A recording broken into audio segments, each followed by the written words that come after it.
Bonjour à tous. Le thème d'aujourd'hui, réussir son premier investissement locatif. Généralement, c'est celui qui, a priori, va être déterminant pour toute la suite. C'est celui qui va générer logiquement le plus de stress, le plus d'inquiétude, le plus d'incertitude. Mais si c'est bien, et donc raison de plus pour bien le faire, et s'il est bien fait, en fait c'est celui qui derrière va vous donner le plus de confiance, d'envie de continuer, de réussir. C'est pour ça qu'il est vraiment déterminant de réussir au mieux ce premier investissement. Donc, moi, peu de conseils que je peux donner et qui correspondent à mon expérience personnelle sur le sujet, c'est de commencer entre guillemets petit pour le premier. Après, bon, on peut entre guillemets s'enflammer, s'emporter et miser sur des gros immeubles, des plus grosses maisons, appartements, etc. Mais je pense sincèrement que pour le premier, il vaut mieux miser petit. Petit budget, petite surface, parce que qui dit petit budget, petite surface, dit un emprunt moins important, donc euh, plus de facilité à obtenir le crédit. Petit budget, petit stress.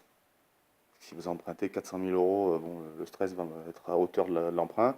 Si vous êtes sur un budget inférieur à 100 000, voire même inférieur à 75 000 ou moins de 60 000 euros, le stress va pas être le même. Et vous allez pouvoir d'autant plus vous lancer dans l'aventure. Euh, pour ma part, pour le premier, donc moi ça a été une petite maison qui faisait partie, qui fait partie d'une bâtisse que j'ai toujours.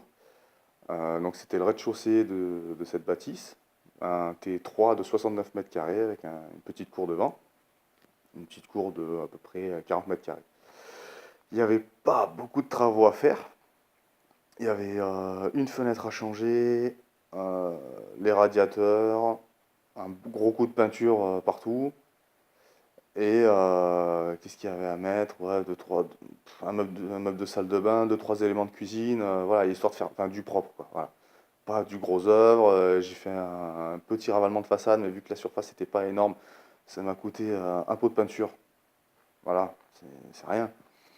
Euh, En tout et pour tout, bon ben voilà, de ma poche, enfin en travaux, il y en avait pour, je sais pas moi, tout compris, il y avait pour moins de 2000 euros, donc c'est un petit budget, et pour 69 mètres carrés, tout compris, achat, frais de notaire, on était à 66 000 euros, quelque chose comme ça. 66 000 euros, donc pour un bien qui est loué actuellement dans les, que je me souviens exactement, ouais, qui est loué 600 euros. Voilà. Donc pour le premier, on a fait un crédit sur 15 ans.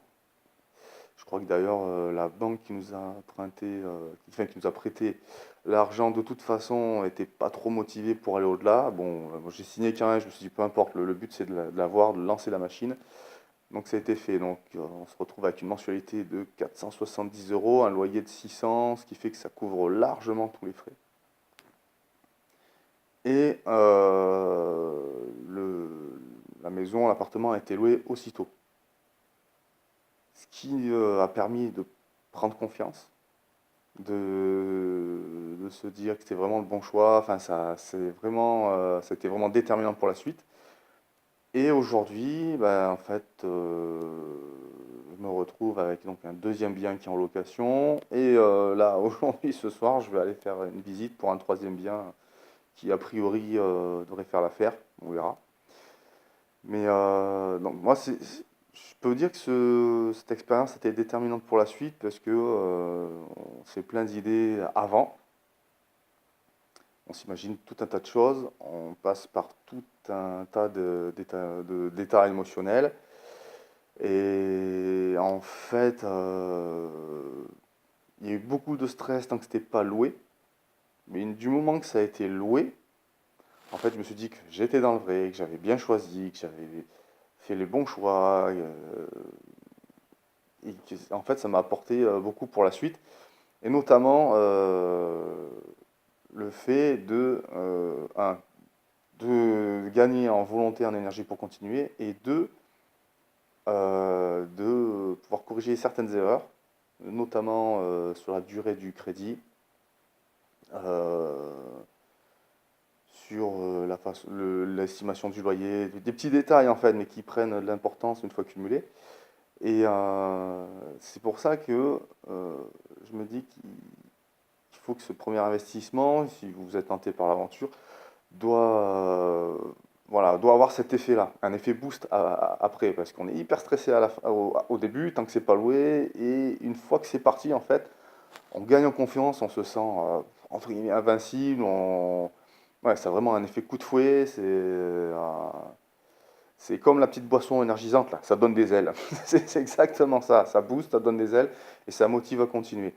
Donc si je peux encore une fois vous donner un conseil sur le premier investissement, c'est de viser petit pour avoir le moins de stress possible. Par contre, pour avoir un gros effet boost derrière qui va vous encourager à continuer et à vous rassurer. Voilà, c'était la petite vidéo du jour et je vous dis à bientôt.